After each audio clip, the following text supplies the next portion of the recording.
ना ना आज ना मिल पाऊँ, पापा आने वाले ना, कल ही देखते। बाबू फोन कर। किससे बात करने लग रही थी? पापा वो नेहा जीजी से। नेहा से बात कर रही थी या उस बावरे छोरे से? ना पापा, नेहा जीजी से कर रही थी। तो ये बता, नेहा कहाँ है? नेहा जीजी मार्केट गई से सामान लाने। अपने बाप से झूठ बोली है कि नेहा मार्केट गई से? एक कहोगे कि नेहा मार्केट में किसी छोरे के साथ है? हद है, आप अपनी छोरी पर भी विश्वास न करे हो। अरे भरोसा तो मैं तेरा भी ना करूं, जैसी झूठी तू है ना वैसे ही अपने बेटे को बना रही है।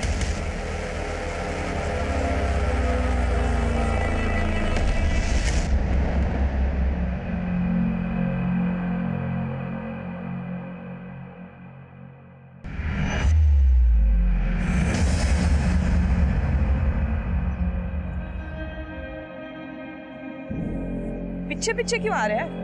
जो दिल में है वो बोल दे। वो नहीं हमें मैं क्या लगा रखा है? दिखने में तो बड़ा बिंदास है, ऐसे में सिट्टी पिट्टी गुल। चल कोई ना, तू सोच ले तन्ने क्या बोलना है। मैं तब तक तन्ने तेरा ससुराल दिखा देती हूँ। मतलब मुझे तेरे घर लेके जा रही है? बावड़ा हो गया है कि पप्पा को प्यार मोहब्बत ना पसंद, कूट देंगे तुझे। कहाँ लेके जा रही है?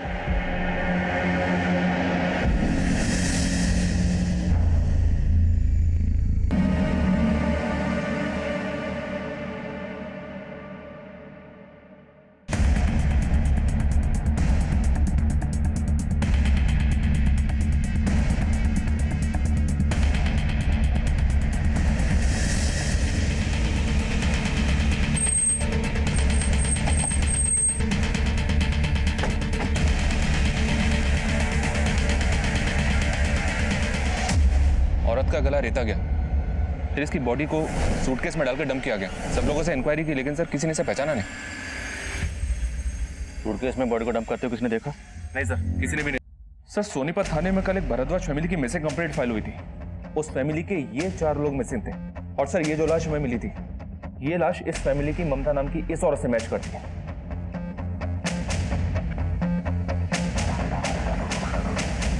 ममता, रमेश, नेहा और सारिका, भारद्वाज परिवार के 4 सदस्य रहस्यमय तरीके से एक साथ गायब हो गए थे। और ये रहस्य तब और भी गहरा हो गया जब हमें इन चारों में से सिर्फ ममता की लाश मिली। बाकी 3 सदस्य कहाँ थे, उनके साथ क्या हुआ था, ये इस केस के ऐसे पेचीदा सवाल थे जिनके जवाब तब हमें खोजने थे।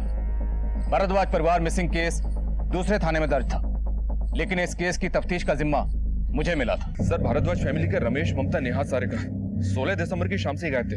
और उसी शाम से उन सबके फोन सोनीपत के सेक्टर नंबर 7 में उनके घर के आसपास ही बंद हुए थे।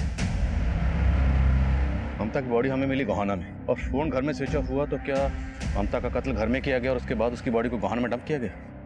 और बाकी 3? सोनीपत पुलिस को मर्डर का तो कोई साइन नहीं मिला सर, ना ही चोरी और लूट का। इनफैक्ट तिजोरी से 7 लाख रुपए कैश भी बड़ा मिला। कमाता कौन कौन है घर में? सिर्फ रमेश। वो सोनीपत नगर पालिका के प्रॉपर्टी टैक्स डिपार्टमेंट में हेड क्लर्क था। हेड क्लर्क के घर में इतना सारा कैश, कहीं रिश्वत तो नहीं लेता? पता करो करना, ये एक सोची समझी साजिश लग रही है। रानीनगर मार्केट में पता करो, जिस रात को ये लोग गायब हुए उस तारीख की वहां की सीसीटीवी फुटेज निकलो। रिया की बातों से लग रहा है कि रमेश और ममता के बीच में सब कुछ सही नहीं है। बुला पड़ोसियों। सर, छोटी मोटी बातें तो हर घर में होती रहती है, लेकिन हाँ, रमेश भाई का घर में काफी रौब था। घर के सारे लोग उनसे बहुत डरते थे और अपने बीवी और बच्चों को भी रखने की कोशिश करते थे। वैसे रमेश भाई बहुत ही अच्छे इंसान थे, लेकिन उनका स्वभाव थोड़ा शक्की था। किस पर शक करते थे? अंदर की बात तो नहीं मालूम, लेकिन कभी कभार उनके घर आती थी तो। तेरे पापा को सब पता चल गया, इसलिए आजकल बवाल मचा रही। मालूम तो चलना ही था मम्मी, मन ने तो पहले ही बोला था। जीजी आपको ज्यादा ना डरती पापा से? हमारी जिंदगी है और आपको ना लगता कि पापा को ज्यादा इंटरफेयर कर रहे? तेवर देखिए पापा के, अब तो मम्मी पे भी शक करते हैं। अरे लता आंटी आप? अरे नेहा बेटा, वो मैंने गाजर का हलवा बनाया था तो सोचा आप लोगों को दे के आऊं।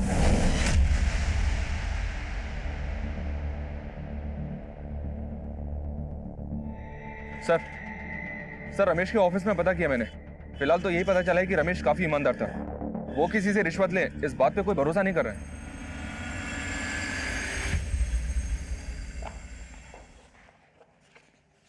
सर कांस्टेबल सोलंकी की वाइफ आई है। सर कल रात से सोलंकी जी से मेरी कोई बात नहीं हो पाई है, उनका फोन भी बंद आ रहा है। हमें लगा कि वो ड्यूटी पे होंगे। सोलंकी यहाँ से 11 बजे निकल चुका था।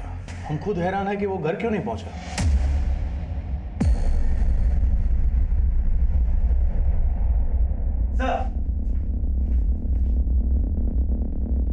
क्या सर क्या हुआ है? उमा जी, भिवानी रोड पर हमें सोलंकी की लाश मिली। मैं कमिंग सर। सर जिस रात भारद्वाज परिवार गायब हुआ था उसी शाम रानी मार्केट के एक सीसीटीवी फुटेज में ममता एक लड़के के साथ कैप्चर हुई थी। सर उसकी फुटेज। सर इस लड़के का चेहरा साफ नहीं दिखाई दे रहा है, लेकिन इस सीसीटीवी फुटेज के आधे घंटे बाद पूरी भारद्वाज फैमिली का फोन बंद हो गया था। कौन है लड़का, कुछ पता चला? सर मैंने ममता के पड़ोसियों को इस लड़के की फोटो दिखाई, ना तो उन्होंने इसे पहचाना ना रिया ने। सर हमें पता चला था कि रमेश ममता के ऊपर शक करता था। कहीं ऐसा तो नहीं कि ममता का इस लड़के के साथ अफेयर हो, इसीलिए वो इस लड़के से बाहर मिलती जुलती हो। और सर अगर ऐसा है तो रमेश का ममता को मारने का मोटिव स्ट्रॉन्ग बनता है। खन्ना, तुम कहना चाहते हो कि रमेश ने पहले खुद अपनी बीवी का कत्ल किया और फिर अपनी दोनों बेटियों को लेकर गायब हो गए, तो उसकी सबसे छोटी बेटी रिया उसे घर में क्यों छोड़ कर जाएगा? और घर में 7 लाख कैश पड़ा हुआ है। कहानी कुछ और है। ममता के कॉल रिकॉर्ड्स देखो, हो सकता है ममता के कॉल रिकॉर्ड्स में इस लड़के के बारे में कुछ पता चले।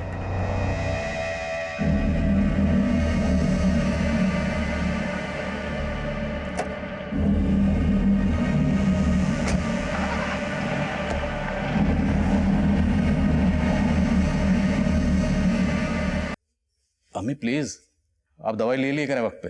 जी जी हाँ वो मैं, अच्छा मैं एक फोन आ रहा है, मैं आपको बाद में बात करता हूँ। अल्लाह हाफिज। बोलो शर्मा।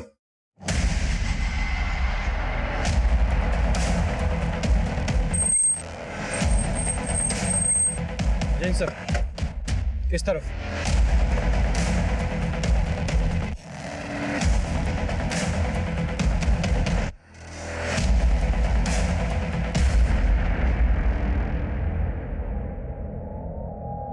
बॉडी काफी डिकम्पोज्ड है सर, लेकिन एक बात है, इसका गला भी ठीक वैसे ही रहता गया जैसे ममता का। सर ये देखिए, लगता है रमेश की लाश है। शर्मा, ममता की बॉडी हमें 4 दिन पहले गोहाना में मिली और गोहाना यहाँ से 15-16 किलोमीटर की दूरी पर है। और इस बॉडी की कंडीशन को देख के लग रहा है कि इसका कत्ल भी तभी हुआ जब ममता का। मतलब सर हमें घुमाने के लिए बॉडीज अलग अलग जगह डंप की गई? एब्सोल्युटली। लेकिन सवाल ये है कि अगर ये बॉडी रमेश की है तो हमें मियाँ और बीवी दोनों की बॉडी से मिल गई, लेकिन इनकी बेटियाँ नेहा और सारिका वो कहाँ है?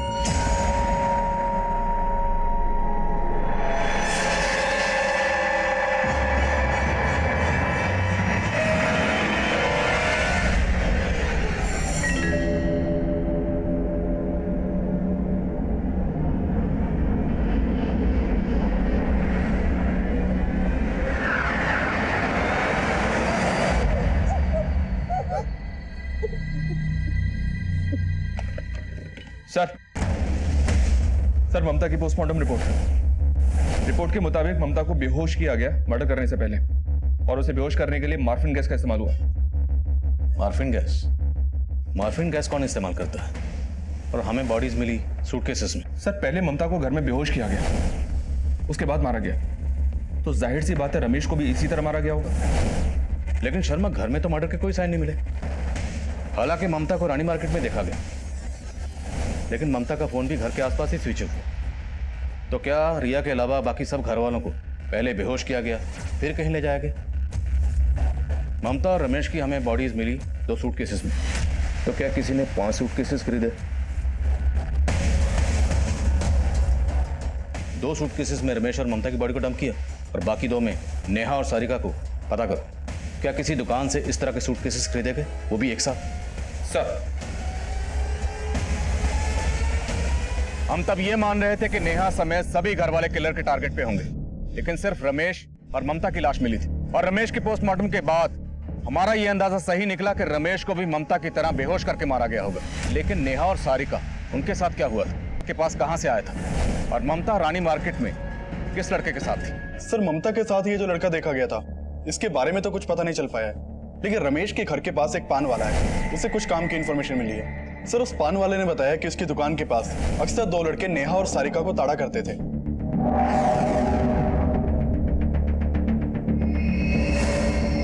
लाडू भाई, वह मेरे वाली है, अपने वाली ना देखो। सर, पान वाले ने यह भी बताया कि कुछ दिन पहले नेहा का एक लड़के से काफी झगड़ा भी हुआ था। पीछे पीछे क्यों आ रहे हैं? जो दिल में है वो बोल दे। वो नेहा मैं चल कोई ना, तू सोच ले तन्ने क्या बोलना है। मैं तब तक तन्ने तेरा ससुराल दिखा देती हूँ। मतलब मुझे तेरे घर लेके जा रही है? बावड़ा हो गया है कि पप्पा को प्यार मोहब्बत ना पसंद, कूट देंगे तुझे। चल। तो कहाँ लेके जा रही है? Police station. उसकी नौबत ना आवेगी मैडम, क्योंकि मैं अब तक तेरे ससुराल लेकर जाऊंगा। हाथ छोड़ मेरा। चल। कहाँ लेके जा रहे? हाथ छोड़। अच्छा लगा बात करके, लेकिन अगली बार बात नहीं होगी, देख लेना। सर, उन दोनों में से एक लड़के का नाम जय है और दूसरा उस मोहल्ले का नहीं है। इस जय को उठाओ, दूसरे का पता अपने आप चल जाएगा।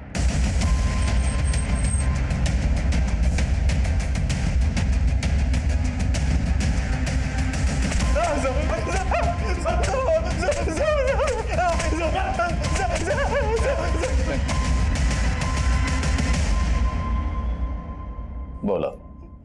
सब मैंने कुछ नहीं पता साहब, उसने तो खुद मुझसे मेरी फीलिंग पूछी थी, मैंने कोई जबरदस्ती ना की साहब। हम तेरी फीलिंग ना पूछ रहे, ये बोल, दोनों लड़कियों को गायब क्यों किया और उनके माँ बाप को क्यों मारा? मैंने कुछ नहीं किया साहब, वो शायद रोहित ने किया हो। अच्छा, मैं सच कह रहा हूँ साहब, वो तो मेरे से भी बड़ा आशिक है। मैं तो सिर्फ नेहा के पीछे था, लेकिन वो तो दोनों के पीछे था साहब। उनको हासिल करने के लिए एक जुगाड़ भी कर रहा था साहब। लड़की को वशीभूत करने के टोटके, ये किताब है ना, मैं नेपाल से लेके आया हूँ। ऐसे ऐसे टोटके लिखे हैं ना इसमें, एक बार कर दिए ना तो लड़की ना खुद ब खुद जाल में फंस जाती है। मैंने भी कोई टोटका बता देना नेहा के लिए। अब बावड़ा हो गया कि तेरे को क्या लग रहा है तेरे को मैं अपना साड़ू बनाऊंगा? बेटा, इस किताब के टोटके से ना पहले मैं सारिका को अपनी घरवाड़ी बनाऊंगा और नेहा को अपनी साड़ी। और साड़ी होती है आधी घरवाड़ी। उसने टोटके करने भी शुरू कर दिए थे साहब। कैसे टोटके? साहब, वो सटकी सारिका के फोटो के आगे बैठ कर पान चबाता रहता था।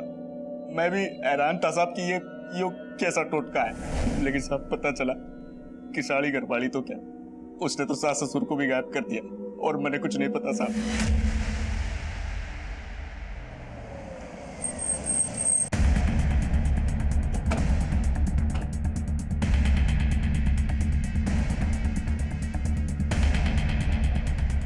खन्ना, पता करो रोहित कहाँ है। सर। सिंह, ताला तोड़ो। ऊपर देखो। सर।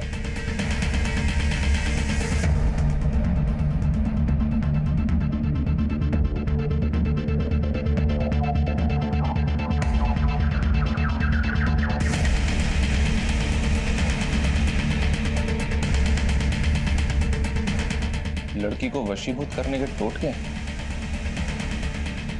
21 दिन में लड़की को बनाए अपना।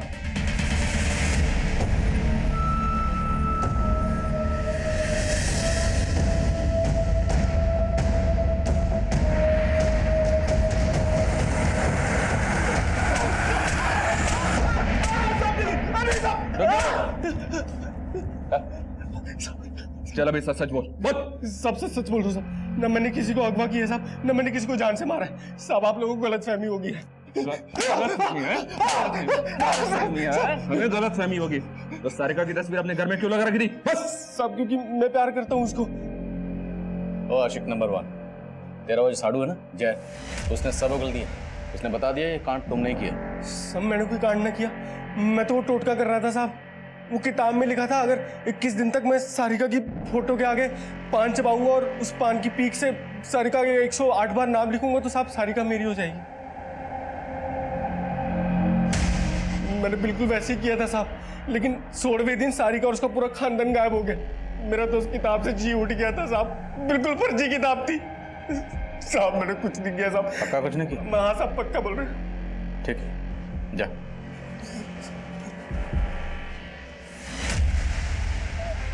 क्यों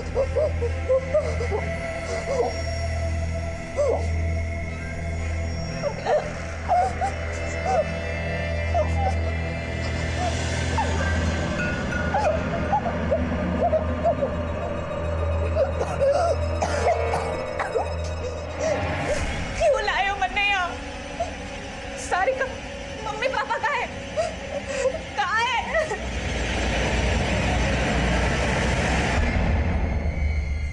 मन्ने ना खाना कुछ।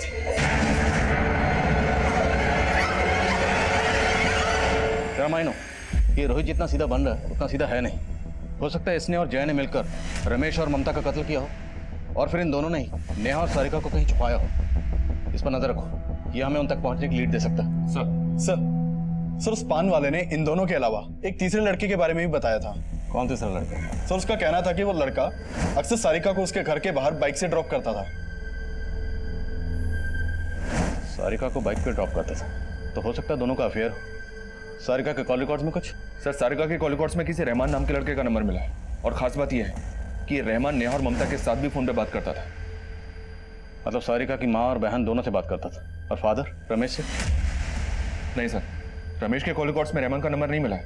लेकिन एक बात है सर, इस भारद्वाज फैमिली के गायब होने के अगले ही दिन से रहमान का नंबर बंद है। कहाँ रहता है रहमान?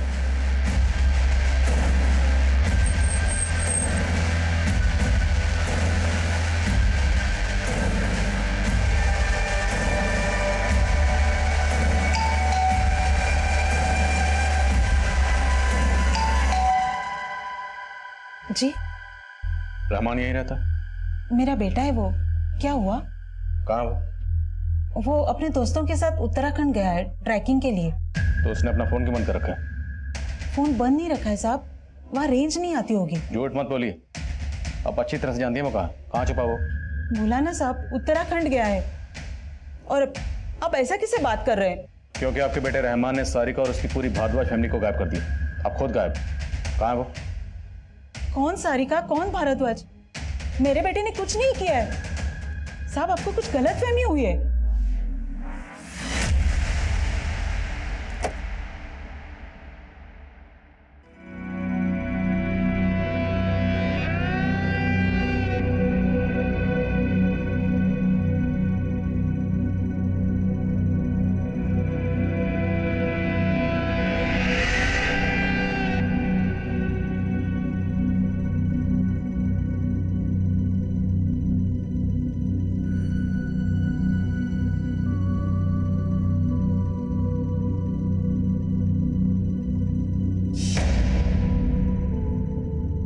हे भगवान, पूजा खत्म हुई नहीं कि पहले टपक गई।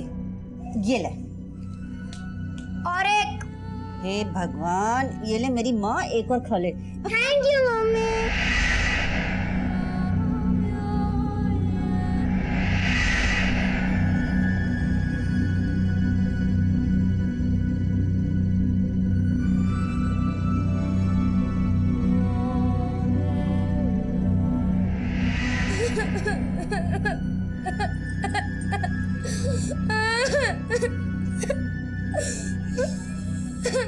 घना बुरा हुआ ना छोरी के साथ।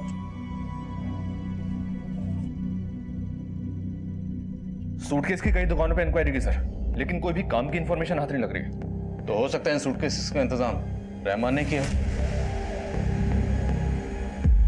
रानी मार्केट के पास रहमान की एक बेकरी शॉप भी है सर, वो भी कई दिनों से बंद है। रहमान की बेकरी शॉप काफी मशहूर है, रोज की 50,000 की सेल भी है। बेकरी शॉप के आसपास भी इंक्वायरी की, लेकिन समझ में नहीं आ रही कि रहमान अचानक से गायब कहाँ हो गया। होना हो सर, इस फैमिली को गायब करने में रहमान का ही हाथ है। रहमान की बेकरी है रानी मार्केट में, और रानी मार्केट में ही ममता किसी लड़के के साथ देखी जाती है। रहमान ना सिर्फ सारिका से फोन पे बात करता था, बल्कि उसकी बहन नेहा, उसकी माँ ममता, तो दोनों बहनें और माँ को छटपटा लग रहा है। सर आपको लग रहा है कि रहमान दोनों बहनों और माँ के साथ कोई गलत काम? सर रहमान के पड़ोसियों से पता चला कि कुछ दिन पहले रमेश रहमान के घर पे गया था, और वहां उसका रहमान और उसकी अम्मी फरीदा से काफी झगड़ा हुआ था। क्यों मिलता है मेरी बेटियों से? आज के बाद अगर मेरी बेटियों से मिला ना तो अच्छा नहीं होगा, बता दे रहा हूँ। क्या अच्छा नहीं होगा? पहले अपने बेटियों का संभाल। रमेश और उसकी दोनों बेटी को जानती है, और हमें कुछ और ही कहानी सुना रही थी। सर आप कहें तो फरीदा को बुलाएं। नहीं, अभी नहीं। इस फरीदा के जरिए हम रहमान तक पहुंचेंगे। फरीदा पक्का जानती है कि रहमान कहाँ छुपा हो, उस पर नजर रखो। और मैं रिया से मिलता हूँ, हो सकता है वो रहमान के बारे में कुछ जानती है।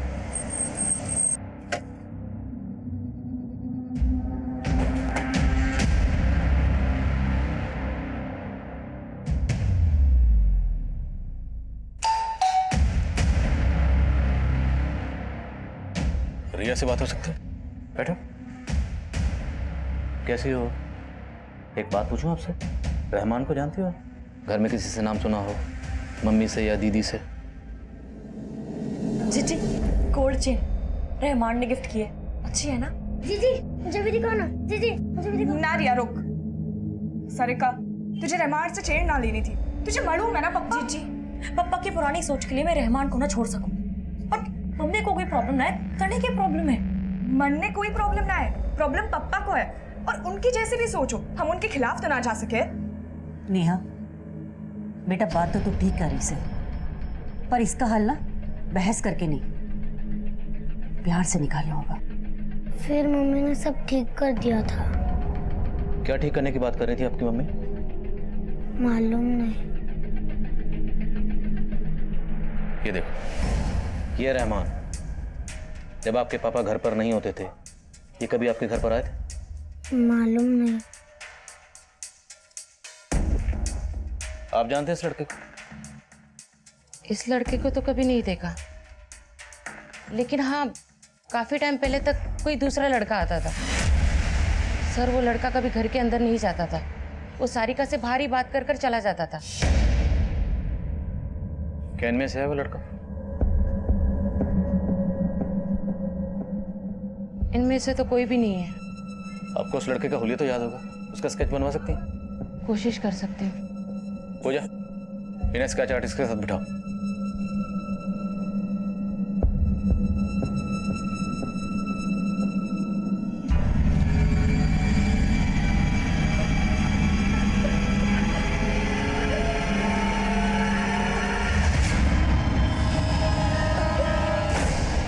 जेले, कल तो तूने अपने आप को खाने से सान लिया था, अरे आज तो कम से कम कुछ पेट में डाल ले। मुझसे ना खाया जाएगा ये फिक्का खाना।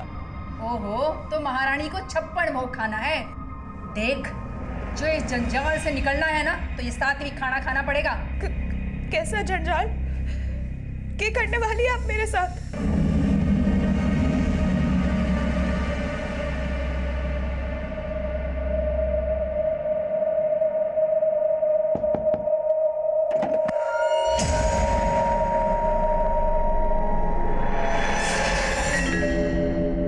एक साल पहले ही रोहतक से यहाँ शिफ्ट हुए, लेकिन हाँ 3 महीने पहले ही उन्होंने नेहा का रिश्ता तय किया था। चलो दीदी, अब आपकी बारी।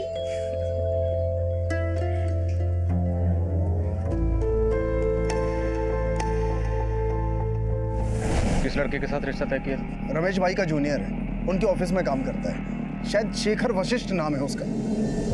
एक्चुअली सर, रमेश सर मैंने काफ़ी पसंद करते थे। एक दिन उन्होंने मारे से बोला कि वो हमारे पेरेंट्स से मिलना चाह रहे थे। फिर जब वो हमारे पेरेंट्स से मिले तब मैंने पता चला कि वो नेहा की शादी मेरे से करना चाहते थे। सर इसी सिलसिले में उन्होंने हमें अपने घर पे भी इनवाइट किया था।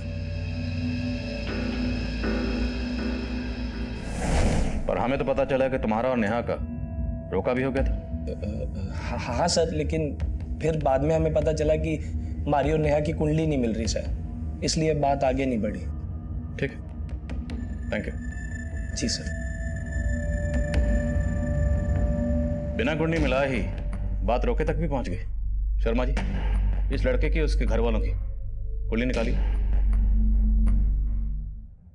एक पान लगे। अरे तूने चुगली की मेरी पुलिस से? उस रहमान ने पैसे देते तेरे को मेरे खिलाफ बोलने के? ओए, मैं किसी रहमान के रहे मुकरम पे नहीं पड़ता। तू पहले अपने खड्डे भर, मेरे बाद में खोदिए। चल। सर मैंने शेखर और उसके घर वालों के बारे में काफी कुछ पता किया। सब लोग काफी लालची लोग हैं। और सर शेखर के पड़ोसियों ने बताया कि शेखर और नेहा की शादी के लिए शेखर के घर वालों ने 10 लाख रुपए दहेज की डिमांड की थी, लेकिन रमेश दहेज के सख्त खिलाफ था और इसी वजह से ये रिश्ता टूटा था। तो तेरी कुंडली नेहा से नहीं मिली, कोई बात नहीं, पर तेरी कुंडली हमारे सिंह साहब से जरूर मिलेगी, वो भी इनके डंडे से।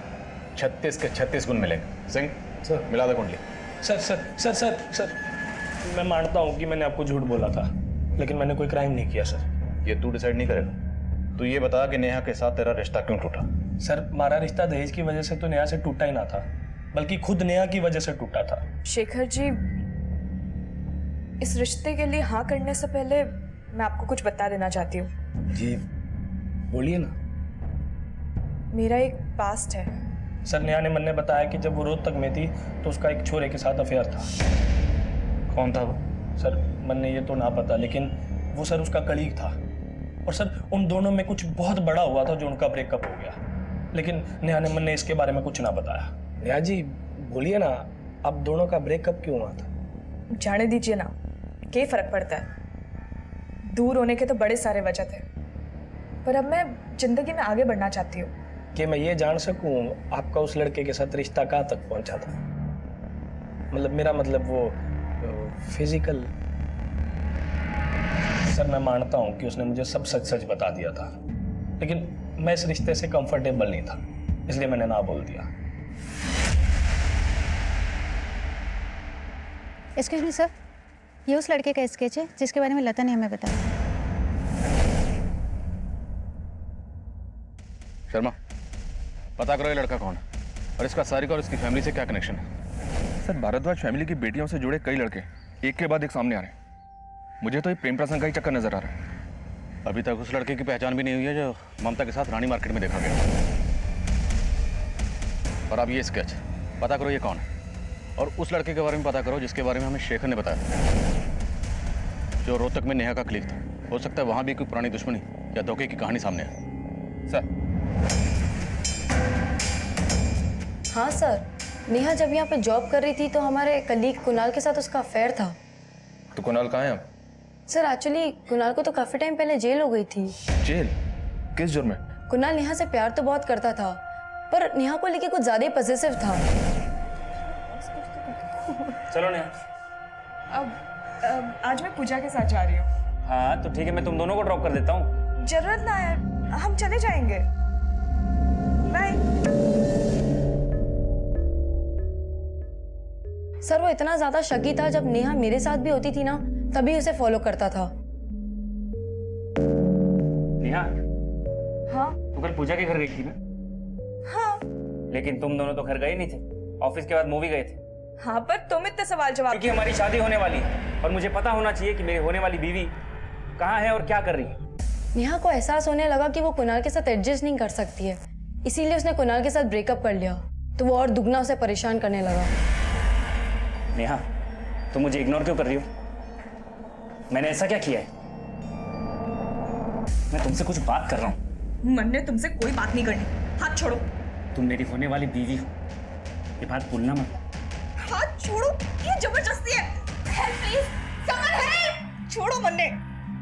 किसी में हिम्मत है? हिम्मत? हेल्प चाहिए तुम्हें?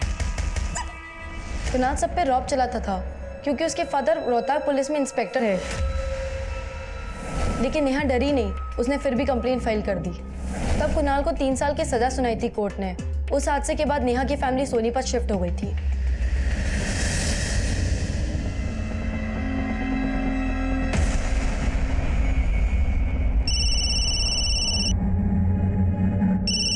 हेलो सर्जन सिंह जी, मैं इंस्पेक्टर आदिल खान बोल रहा हूँ, कोहाना पुलिस स्टेशन से।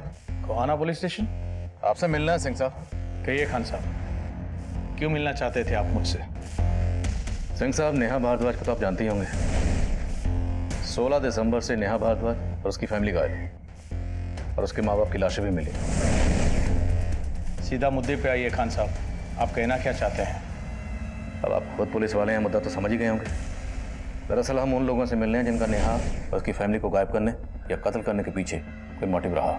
खान साहब, आप ये कहना चाहते हैं कि नेहा और उसके परिवार को मारने और गायब करने के पीछे मेरे पास भी कोई मोटिव है, क्योंकि नेहा और उसके बाप ने मेरे बेटे कुणाल को जेल भिजवा दिया था? ऐसा नहीं है क्या? गलत इंसान पर उंगली उठा रहे हैं खान साहब आप। एक बात ज़रूर साफ करना चाहूँगा, मेरे बेटे कुणाल से गलती हुई थी, लेकिन वो गलती बातचीत से सुलझाई जा सकती थी। कुणाल को ऐसा करने का कोई मौका नहीं दिया गया। पापा मुझे यहाँ से बाहर निकालिए, मैंने यहाँ से माफी मांगने के लिए तैयार हूँ। आप उसे समझाइए ना प्लीज, मुझे यहाँ से निकालिए। इसे कमजोर मत बन बेटा, मैं हूं ना। मैंने यहाँ से एक बार फिर से बात करूंगा। मैंने अपने बेटे को भरोसा तो दिया, लेकिन मेरे हाथ बंधे हुए थे। खैर, जो हुआ सो हुआ। अब कुणाल वापस तो नहीं आ सकता। क्यों? उसकी जमानत नहीं हो रही? लगता है आप पूरा होमवर्क करके नहीं आए खान साहब। 1 महीना पहले मेरे बेटे कुणाल ने जेल में सुसाइड कर लिया था।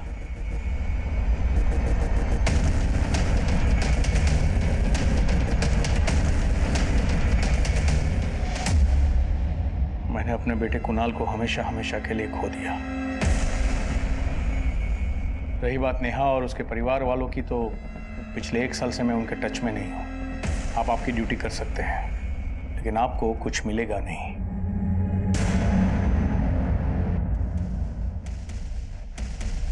शर्मा हमारा सस्पेक्ट एक पुलिस वाला है, वो भी सज्जन सिंह जैसा सीनियर पुलिस ऑफिसर। सर, हो सकता है ये सज्जन सिंह वाकई में चोट खाया बापू। अपने खबरियों को तरीके से ब्रीफ करो। पुलिस वाला है, उसके खिलाफ इंफॉर्मेशन निकालना आसान नहीं होगा।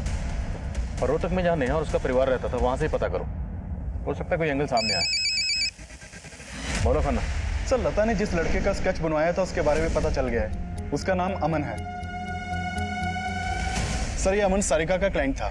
सर, 6 महीने पहले तक सारिका एक chit fund company Cheryl enterprises में जॉब करती थी, लेकिन ये 1 नंबर की फ्रॉड कंपनी निकली। कई तरह की लुभावनी स्कीम्स थी इनकी, जैसे 3 महीने तक 5,000 रुपए जमा करो और 6 महीने में बाइक ले जाओ, लेकिन सब फर्जी सर। इस अमन ने भी इसी तरह की एक स्कीम में पैसा इन्वेस्ट किया था, लेकिन जब ये कंपनी भाग निकली तो अपना पैसा निकलवाने के लिए सारिका को धमकियां भी दे रहा था, और कुछ दिन पहले इसने काफी बड़ा बवाल भी किया था।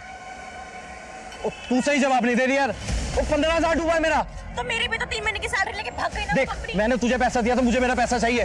तो मैं कहाँ से वापस देख, 3 महीने लगातार पैसा दिया, देख लेके तो रहूंगा मैं। लड़की के पैसे छीनता है। देख लूंगा तुझे, मैं छोड़ूंगा नहीं। रहता कहाँ है अमन? सर, समालखा में। बुलाओ इसे।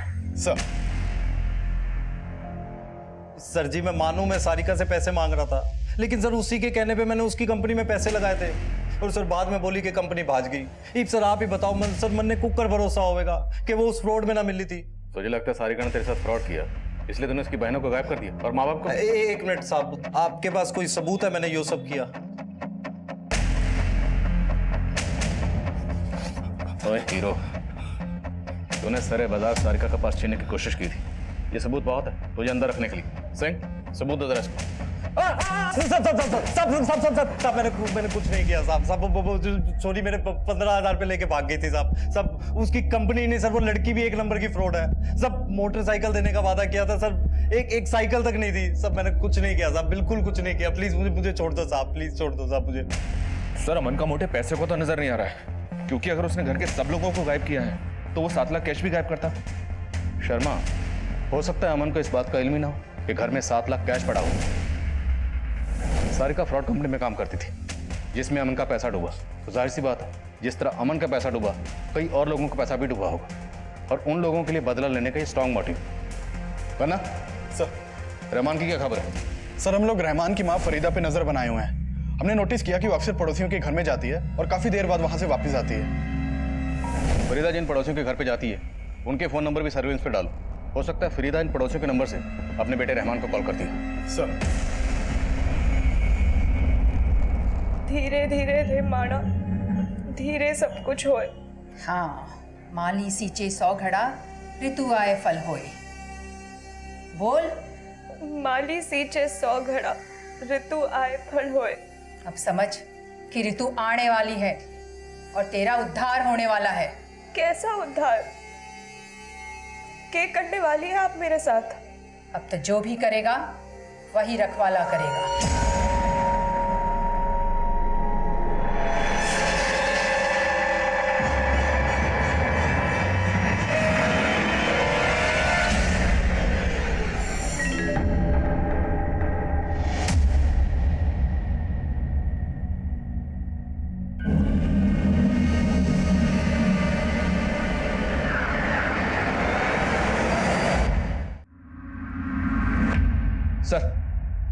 सर, सारिका जिस चिटफंड कंपनी में काम करती थी उसके बारे में तो कोई इन्फॉर्मेशन नहीं मिली, लेकिन उसकी एक दोस्त के बारे में पता चला है। कौन दोस्त? दिव्या नाम है उसका। सोनीपत में एक किराए के घर में रह रही थी और सारिका के घर भी आना जाना था उसका। लेकिन सर भारद्वाज फैमिली के गायब होने के 15 दिन पहले से ही ये दिव्या खुद भी गायब है और इसका फोन भी बंद आ रहा है। उसके मकान मालिक से बात की मैंने, उसने कहा कि दिव्या ने काफी टाइम पहले घर छोड़ दिया था। सर दिव्या जर्नलिस्ट थी और उसने काफी टाइम पहले काम भी छोड़ दिया था। शर्मा, अभी हमें नेहा और सारिका की कोई लीड नहीं मिली और अब पता चल रहा है कि उनकी दोस्त दिव्या ये उनसे भी 15 दिन पहले से गायब है। मामला पेचीदा है। दिव्या के कॉल रिकॉर्ड्स निकलो और मैं सारिका की छोटी बहन रिया से मिलता हूँ। हो सकता है वो दिव्या के बारे में कुछ बता पाए। हाँ अंकल, मैं दिव्या दीदी को जानती हूँ। दिव्या दीदी सारिका दीदी के फ्रेंड थी और दिव्या दीदी सारिका दीदी से मिलती थी। रिया, ये तुम्हारे लिए। थैंक यू दीदी। सारिका, तू कोई नई जॉब क्यों नहीं कर लेती? मैं तेरी हेल्प कर सकती हूँ और नेहा जीजी की भी। ना दिव्या, जब से वो कंपनी फ्रॉड हुआ है ना, तब से पापा ने ना साफ साफ बोल दिया है, ना नेहा जीजी जॉब करेगी और ना मैं। रिया बेटा, आपको पता है कि दिव्या दीदी अभी कहाँ है? नहीं अंकल।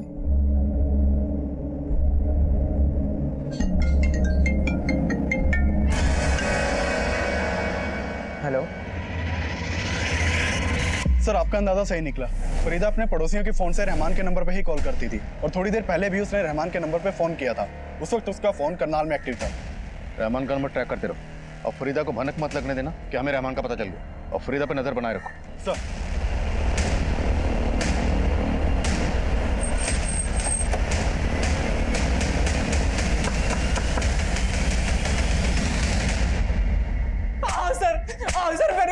सर मैंने कुछ नहीं कहा। और सर मैं सच कह रहा हूँ सर, मैंने कुछ नहीं किया। सर मैं तो सारिका से प्यार करता था। तो भागा क्यों था? तो सर मैं डर गया था। तो सारिका, उसकी मम्मी और नेहा दी को मुझसे कोई प्रॉब्लम नहीं थी, लेकिन सारिका के पापा धर्म भरम में बिलीव करते थे। उन्होंने मेरे घर आके बवाल भी किया था सर। मुझे लगा कि जब आपको पता चलेगा तो आप मेरे पे ही शक करोगे, और मेरे लिए सफाई देने के लिए कोई भी नहीं था, क्योंकि सारिका की फैमिली में सबको गायब कर दिया गया था सर। तुझे क्या लगता है हम तेरी बात पे यकीन करेंगे? सर मैं सच कह रहा हूँ सर, मैं तो सारिका से प्यार करता था। हाँ बेटा, मणे बेरा है कि सारिका तने बहुत पसंद करे, लेकिन तू चिंता ना कर। पहले एक बार नेहा की शादी हो जाने दो, फिर मैं तुम्हारी और सारिका की शादी के लिए रमेश जी से बात करूंगी। पर मम्मी, आप तो जानते हो ना पापा ना मानेंगे, और पापा की वजह से नेहा जीजी का भी तो रिश्ता ना हो पा रहा ना। आंटी, आप तो कह रहे थे कि नेहा दीदी का शेखर का रुका हो चुका है। हाँ बेटा, रोका तो हो गया था, लेकिन वो क्या है ना कि शेखर के घर वालों ने 10 लाख रुपया दहेज की मांग कर दी थी, और रमेश जी ठहरे उसूलों वाले दहेज के कारण रिश्ता तोड़ रहे हैं। वो ये ना समझे कि आजकल के जमाने में तो ये सब चले हैं। लेकिन तुम चिंता मत करो, मैं अलग से पैसों का इंतजाम कर रही हूँ। मैं रमेश जी को बताए बिना शेखर के घर वालों को पैसे दे दूंगी। लेकिन आंटी, आप इतने पैसों का इंतजाम कैसे करेंगी? आप कहे तो मैं आपकी कुछ मदद कर दूं? सर उसके बाद मैंने ममता आंटी को 7 लाख रुपए दिए थे, और ये बात रमेश अंकल को पता चल गई थी, इसीलिए वो सारिका की मम्मी से और सारिका से नाराज थे। तो मैं तो यही चाहता था कि मेरी और सारिका की शादी के पहले नेहा दी की शादी हो जाए, लेकिन शेखर ने अचानक से रिश्ता तोड़ दिया सर। मुझे क्या पता था कि उनके साथ ये सब हो जाएगा सर। तो सारिका का अच्छा दोस्त है? हाँ सर। तो दिव्या के बारे में भी जानता होगा? दिव्या? सारिका के दोस्त, याद आया या याद दिलाऊं? हाँ सर, सारिका ने बताया था एक बार कि उसकी कोई दोस्त है दिव्या करके। दिव्या के गायब होने में तेरा क्या लेना देना? सर मेरा क्या लेना देना होगा? मैं तो दिव्या से कभी मिला भी नहीं हूँ सर। ममता के साथ ये लड़का कौन? सब मुझे नहीं पता सर। मैं कमिन सर? सर मैंने दिव्या की कॉल रिकॉर्ड स्टडी किए। वो एक मुन्ना नाम के लड़के के काफी टच में थी। सर इस मुन्ना का फोन भी उसी वक्त बंद हुआ था जब दिव्या का फोन बंद हुआ था, और इस मुन्ना के बारे में मैंने पता किया, और ये ड्रग पेडलिंग के चार्ज में अंदर भी हो चुका है। History sheeter? मतलब दिव्या एक हिस्ट्री शीटर के टच में थी। हो ना, इस दिव्या का इस डबल मर्डर से कोई ना कोई ताल्लुक जरूर, इसलिए गायब। सर एक और इंटरेस्टिंग बात पता चली है, ये दिव्या और मुन्ना, इन दोनों का फोन अक्सर रोहतक में भी एक्टिव रहता था। रोहतक? सर कहीं दिव्या का सज्जन सिंह के साथ कुछ? हो सकता है दिव्या और मुन्ना को सज्जन सिंह ने कहीं छुपा के रखा। किसी भी तरीके से दिव्या और मुन्ना को ढूंढ निकाल। अगर सज्जन सिंह इन्वॉल्व है तो खुद ब खुद सामने आएगा। सर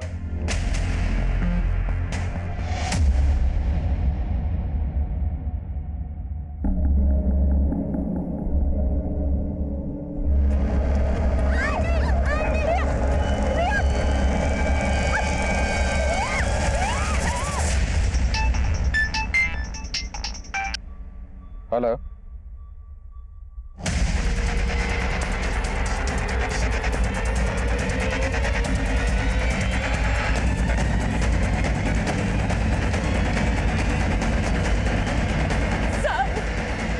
आदमी रिया को पकड़ के वैन में लेके गया साहब।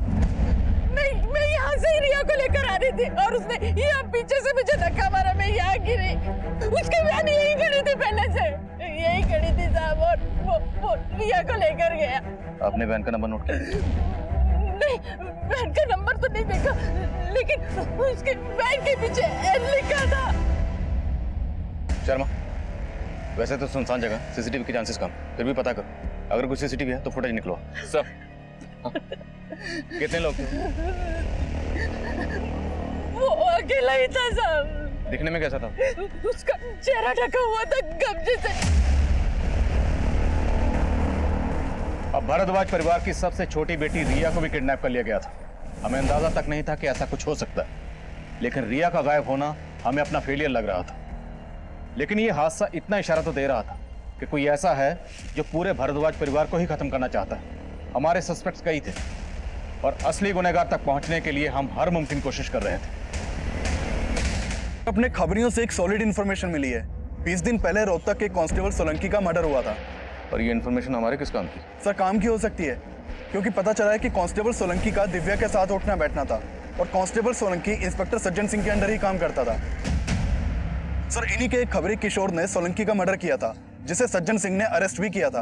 हमारा सस्पेक्ट है सज्जन सिंह और सोलंकी उसके अंडर काम करता था और दिव्या सोलंकी के टच में थी। लग रहा है इन सब बातों का कनेक्शन हमारे केस से जरूर बनेगा। अब ये क्या कनेक्शन है सज्जन सिंह तो बोलेगा ना। एक काम करते हैं, सोलंकी का मर्डर करने वाले किशोर से मिलते हैं। अब ये दिव्या को मैं अच्छी तरह जानूं।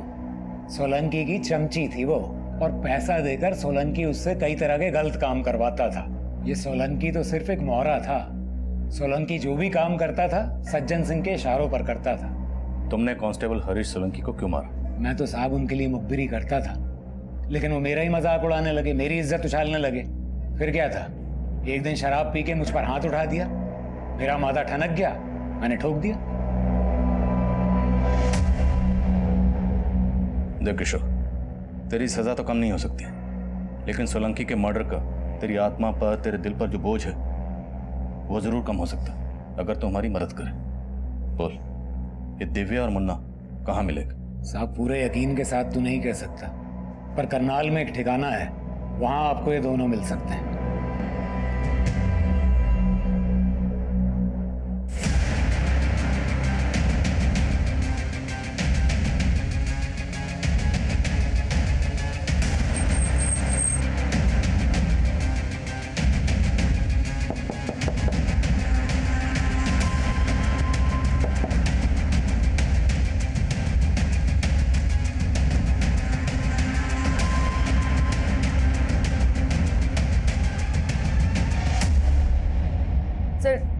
सारिका के पेरेंट्स के मर्डर में और उसकी बहन नेहा का गायब होने में हमारा कोई हाथ नहीं है सर। तुम्हारा हाथ है या नहीं है, किशोर सब बक चुका है। सर, वो जो भी बोल रहा है सर, झूठ बोल रहा है सर, हमने कुछ किया ही नहीं।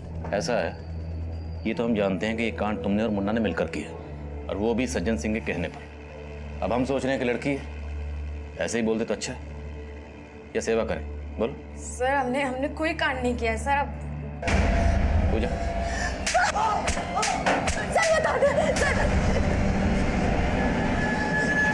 सर, मैं मानती हूँ कि मुन्ना मेरे कहने पे सब कर रहा था, लेकिन सर सिर्फ नेहा को मारने की सुपारी दी थी सोलंकी ने। देख, जर्नलिस्ट बन के तू वैसे भी कहीं गलत तरीके से पैसा कमाती है। यो काम कर दे, 20 लाख मिलेंगे, 10 काम से पहले और 10 काम के बाद। पर तू इस लड़की को मरवाना क्यों चाहते हो? तो तू आम खा, गुठली से क्या मतलब? और देख, तेरे को इस काम के लिए इसलिए चुन रहा हूँ क्योंकि इस नेहा को ऐसे गायब करना है कि सबको लगे ये अपनी मर्जी से कहीं चली गई? सर नेहा को गायब करने के लिए मैं सारिका से दोस्ती बढ़ाने लगी थी सर। दोनों अपने फादर से बहुत फ्रस्ट्रेटेड रहती थी, दोनों बहुत कुछ करना चाहती थी और सर मैंने उनके इसी सपने का फ़ायदा उठाकर उन्हें ट्रैप किया था सर। सारिका, तू कोई नई जॉब क्यों नहीं कर लेती? मैं तेरी हेल्प कर सकती हूँ और नेहा जीजी की भी। मेरा प्लान था कि नेहा को जॉब के बहाने शहर के बाहर ले जाकर उसे गायब कर दूँ, पर सर मैं कुछ करती उसके पहले ही सोलंकी का सर मर्डर हो गया। सर सोलंकी मर चुका था, मैं उसका काम करके फंसना नहीं चाहती थी सर। वो ऑलरेडी मुझे 10 लाख एडवांस दे चुका था, इसलिए मैं शांत हो गई। पर पता चला कि सर नेहा की तो पूरी फैमिली गायब हो गई है सर। इसमें हमारा कोई हाथ नहीं है सर, हमने कुछ नहीं किया। पर हो सकता है सर ये सब सज्जन सिंह ने करवाया हो, क्योंकि मुझे इस बात का हिंट है कि सोलंकी ने सज्जन सिंह के कहने पर ही मुझे सुपारी दी थी। आप एक क्रिमिनल पर भरोसा करके मुझ पर इल्जाम लगा रहे हो खान साहब? जानता था आप खुद तो कबूल करेंगे नहीं, लेकिन याद रखना आप हमारी रडार पर हो और वो दिन दूर नहीं जब हमारी अगली मुलाकात आपके थाने में नहीं, हमारे लॉकअप में होगी।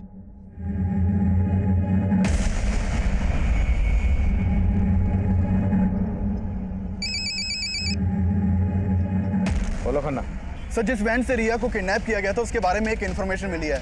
भारद्वाज फैमिली के गायब होने से एक हफ्ता पहले एक केमिस्ट शॉप के बाहर के सीसीटीवी में वो वैन कैप्चर हुई थी। सर उस वैन में से एक आदमी उतरा था और उसने केमिस्ट शॉप से पोल्यूशन मास्क खरीदा था। सर एक केमिस्ट शॉप के सीसीटीवी में उस वैन का नंबर भी कैप्चर हुआ है।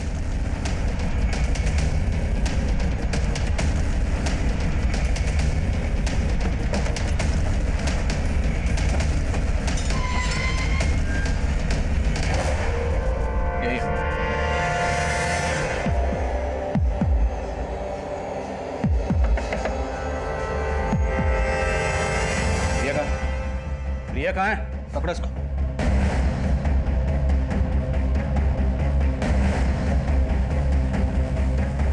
अंदर नहीं है सर। सर बाहर भी कोई नहीं मिला। ओए रिया कहाँ? बोल रिया कहाँ? बोल नहीं सकता, लेके बताएगा। चल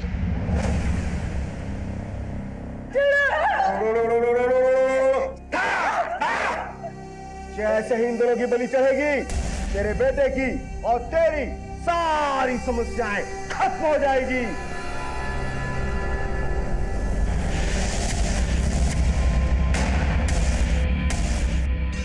मैं बोल नहीं सकता, मेरा मौन व्रत है। मैं बोला तो मर जाऊंगा। बेटा तू नहीं बोलेगा ना तब भी मरेगा। बोल बोल बोल रिया कहाँ है? बोल नेहा और सारिका के साथ क्या किया? बोल।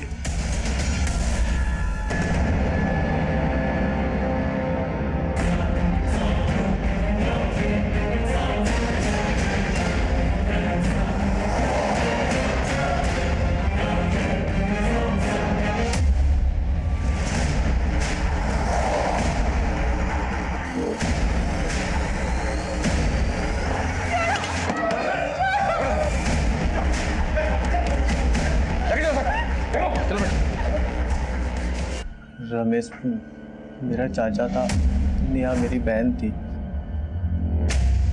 रमेश तुम्हारा चाचा और नेहा तुम्हारी सगी बहन? हाँ साहब, रमेश मेरा देवर था। 15 साल पहले मेरे पति ने खाट पकड़ ली थी और उनकी इस बीमारी की वजह से उनकी नौकरी वोकरी सब चली गई।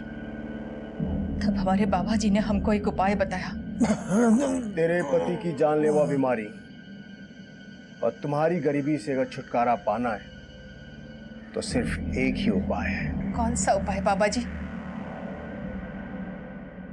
तुझे तेरी बेटी की बलि देनी होगी। तेरे बेटी की बलि देने से सारे कष्ट, संकट, क्लेश, समस्याएं सब दूर हो जाएंगे। हमारे पास और कोई चारा नहीं था साहब। हम नेहा की बलि देने ही वाले थे कि नेहा के पापा ने फोन करके अपने भाई रमेश को बुला लिया और रमेश नेहा को लेके वहां से भाग गया। और उसके कुछ टाइम बाद ही नेहा के पापा चल बसे और हम सब सड़क पर आ गए। हमें उनसे बदला लेना था। सब चाचा अपने परिवार को लेकर रोहतक से सोनीपत चले गए थे। उनसे बदला लेने के लिए मैंने उनके सोनीपत वाला एड्रेस पता किया मैंने वहाँ की रैकी की। मेरा एक दोस्त केमिकल फैक्ट्री में काम करता था, उसी के ज़रिए मैंने वो जहरीले गैस का बंदोबस्त किया था। उस दिन मैंने चाची के ज़रिए उनके घर में घुसने की प्लानिंग की थी। नमस्ते चाची। अरे मुझे नहीं पहचाना? मैं संजय। संजय? प्रकाश भारद्वाज जी का बेटा, आपका भतीजा चाची। फिर मैं नेहा और बाकी सबसे मिलने के लिए कहने लगा। चाची मुझे अपने घर लेके गई। सुनिए, देखिए कौन आया है।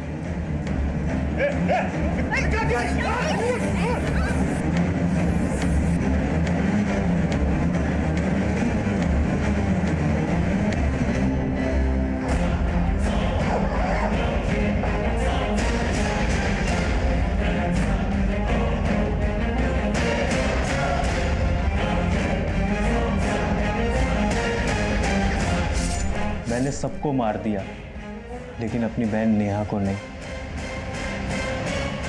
बाबा जी ने कहा था अमावस्या के दिन नेहा की बलि देने के लिए, ताकि हमारी सारी पनौती खत्म हो जाए साहब। और साथ ही साथ रिया को खत्म करके हम रमेश के पूरे खानदान को खत्म करने का प्रण पूरा करना चाहते थे साहब।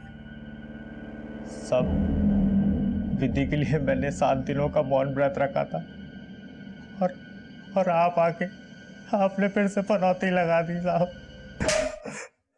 अंधविश्वास और बदले की आग में ना तुम दोनों ने अपनी जिंदगी बर्बाद की, बल्कि अपने देवर तुमने अपने चाचा का घर भी उजाड़ दिया। अब सड़ो माँ बेटा इसी जेल में।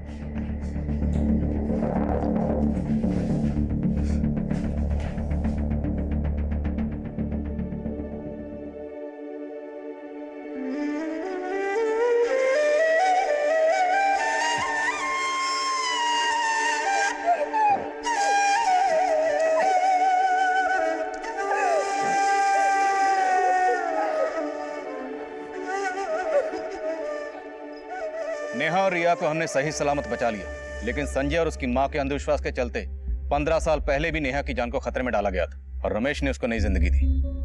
पर ममता की एक भूल से पूरा परिवार बिखर गया।